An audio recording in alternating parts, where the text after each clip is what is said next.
Mən Həmdaf Eldar, Tofiq İsmailov adına 29 nömrəli məktəbdən gəlirəm. Layihəmizin adı termokologiyadır.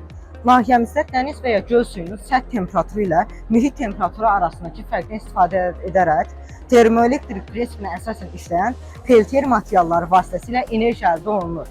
Əldə etdiyimiz enerji istixananın işıqlandırma və havalandırma işləri üçün əhəmiyyətlidir. Eyni zamanda dəniz suyunun buxarlanma sürətindən istifadə edərək kondensasiya olunmuş suyun üzərində quraşdırılmış torpaqsız kənd təsərrüfatı sahəsində istifadəyə yönəlik bir sistem hazırlamışıq. Layihəmizdə istifadə olunan cari sensor, DTH-11 nəmlik sensoru, fan, peltier materialları və günəş paneli sistemimizin işləməsində rol oynayır.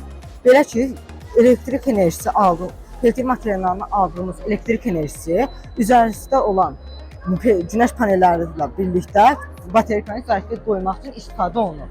Və aldığımız zaretka günəş paneli və işıqlandırma və havalandırma işləri üçün istifadə olunur.